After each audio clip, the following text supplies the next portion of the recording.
Hi friends, welcome to my channel Pranavam Sree arts. ഇന്നത്തെ ദിവസത്തെ വീഡിയോയിൽ ഉൾപ്പെടുത്തിയിരിക്കുന്നത് ശിവരാത്രി വ്രതത്തെ പറ്റിയാണ്. അറിഞ്ഞോ അറിയാതെയോ ചെയ്തു പോയ തെറ്റുകൾക്ക് ക്ഷമ തേടാനും ആരോഗ്യം നന്നായിരിക്കാനും ആയുസ് വർദ്ധിപ്പിക്കാനും കുടുംബത്തിൽ ഐശ്വര്യമുണ്ടാകാനും സമ്പത്ത് വർദ്ധിപ്പിക്കാനും ദാമ്പത്യ കുടുംബ ജീവിതം സമാധാനപരമായി മുന്നോട്ട് പോകുന്നതിനും മരണഭയം ഇല്ലാതാക്കാനും മോക്ഷം നേടാനുമടക്കം സകല ഐശ്വര്യദായകമായതാണ് ശിവരാത്രി വ്രതം. ഭഗവാന്റെ അനുഗ്രഹം ഒപ്പമുണ്ടോ എന്ന് ശിവരാത്രി വ്രതം പൂർത്തിയാക്കാൻ സാധിക്കുന്നുണ്ടോ എന്ന് നോക്കി മനസ്സിലാക്കാൻ സാധിക്കും. എന്നും കരുതി വ്രതം നോക്കാത്തവർക്ക് ഭഗവാന്റെ അനുഗ്രഹം ഉണ്ടാകില്ല എന്നല്ല അർത്ഥം. എല്ലാവർക്കും ഭഗവാൻ ശിവന്റെ അനുഗ്രഹം എപ്പോഴും ഉണ്ട്. ശിവരാത്രികൾ 4 തരത്തിൽ ഉണ്ടെന്നാണ് പറയപ്പെടുന്നത്. മാസശിവരാത്രി, പക്ഷശിവരാത്രി, യോഗശിവരാത്രി, മഹാശിവരാത്രി. ഇതിൽ കുംഭമാസത്തിലെ ശിവരാത്രിയാണ് മഹാശിവരാത്രി. ഈ ദിവസമാണ് ശിവരാത്രി വ്രതം എടുക്കുന്നത്. ഈ വർഷം 2026 ഫെബ്രുവരി 15-നാണ് മഹാശിവരാത്രി വരുന്നത്. ചതുർദശി നാളിലാണ് ശിവരാത്രി. ഫെബ്രുവരി 15-ന് വൈകിട്ട് 5 മണി മുതൽ പിറ്റേ ദിവസം 16-ാം തീയതി വൈകിട്ട് 5:30 വരെ ചതുർദശിയാണ്. വ്രതം എടുക്കേണ്ടത് എങ്ങനെയാണെന്ന് നോക്കാം.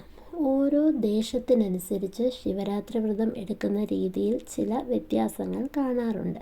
എങ്കിലും ശിവരാത്രിക്ക് തീർച്ചയായും ചെയ്യേണ്ട കാര്യങ്ങളിൽ പൊതുവായി വ്രതം എടുക്കേണ്ട രീതിയും നമുക്കൊന്ന് മനസ്സിലാക്കാം. ശിവരാത്രി വ്രതം ഫെബ്രുവരി 15-ന് എടുക്കേണ്ടത്. പക്ഷേ തലേന്നാൾ തൊട്ട് അതിനുള്ള ഒരുക്കം ആവശ്യമാണ്. തലേ ദിവസമായ ഫെബ്രുവരി 14, അതായത് ഇന്ന്, മത്സ്യമാംസങ്ങൾ കഴിക്കരുത്. വൈകുന്നേരം കുളിച്ച് വിളക്ക് തെളിയിച്ച് മഹാദേവനെ മനസ്സിൽ ധ്യാനിക്കുക. പിറ്റേ ദിവസം രാവിലെ സൂര്യോദയത്തിന് മുമ്പ് കുളിച്ച് വൃത്തിയുള്ള വസ്ത്രം ധരിച്ച് ശിവഭഗവാനെ പ്രാർത്ഥിക്കണം. ഓം നമഃശിവായ എന്ന മന്ത്രം 108 തവണ ജപിക്കേണ്ടതാണ്. രാവിലെ ശിവക്ഷേത്ര ദർശനം നടത്തുന്നതും ഉത്തമമാണ്. ക്ഷേത്രത്തിൽ പോകുമ്പോൾ വ്രതം എടുക്കുന്നവർ തീർത്ഥം സേവിക്കാതിരിക്കാൻ പ്രത്യേകം ശ്രദ്ധിക്കേണ്ടതാണ്. ശിവരാത്രി ദിവസം പൂർണ്ണമായും ഉപവസിച്ച് വ്രതം അനുഷ്ഠിക്കുന്നവരുണ്ട്. അതല്ലാതെ ഒരിക്കലൂണെടുത്ത് വ്രതം എടുക്കുന്നവരുമുണ്ട്. പഴങ്ങളോ കരിക്കോ മാത്രം കഴിച്ചു വ്രതം എടുക്കുന്നവരുമുണ്ട്. അവരവരുടെ ശരീരക്ഷമതയുടെയും ആരോഗ്യത്തിൻ്റെയും അനുസരിച്ച് ഏത് രീതി വേണമെങ്കിലും തിരഞ്ഞെടുക്കാവുന്നതാണ്. ശിവഗായത്രി 21 തവണ ശിവരാത്രി നാളിൽ ജപിക്കേണ്ടതാണ്.